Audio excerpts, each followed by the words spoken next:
Okay, I'm going to do part 2 on this antique cushion. Today I'm going to be serging the edges on all the pieces. So, if that if that goes relatively fast enough, I'm going to maybe assemble the piping and put together the zipper assembly. But for right now, I'm just doing a serge on all the edges. Okay, so I will bring it back when I made some progress.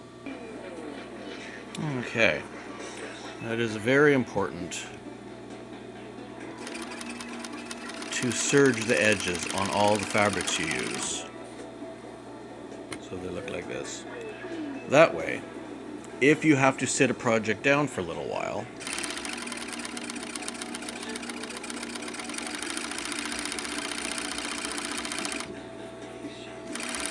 it won't fray along the edges from sitting for too long or from being shifted or moved around from table to table or on and off a shelf.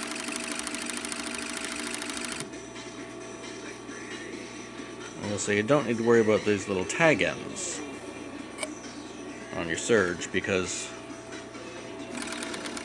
everything that is serged, all the edges, are going to be inside of the piece you're finishing, so they're not going to be seen from the outside.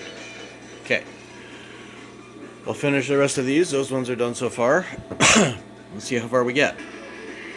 Okay, now that everything is serged,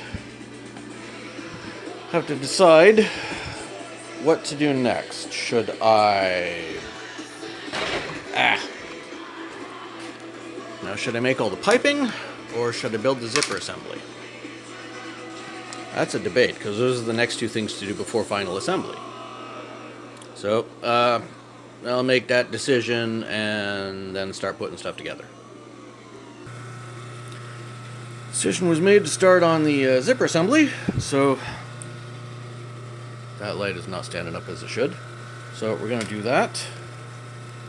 Get these two zippers and two pieces of material put together, and yes, it is two separate zippers.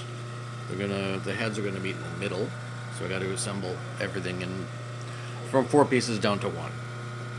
So I'll pick you up when that's done and show you. All right. So there's the finished zipper assembly, where it's going to sit on the cushion. All put together. Again, 2 zippers separating so that they go down each side. And yes, the ends don't line up. There's a reason for that. It's because I oversized all of the pieces lengthwise. And the different stretch between the zipper and the fabric is compensated for by the pieces being oversized, and they stretch differently, but they line up well enough. And because of stuff like this, oversizing and stretching and doing things in different ways, this is what makes upholstery very, very forgiving as a job to do. So, yeah, you can guesstimate, you can oversize, you can undersize. There's little tricks and tips and ways to go about doing things that make life easier when you're doing upholstery as opposed to clothing. You know, that's why an upholsterer doesn't charge as much as a tailor for the most part. But anyway, that's a big chunk of the job done there. That, and all of the individual pieces are serged, ready to, other than making the piping, which this should prove interesting. So we take the core,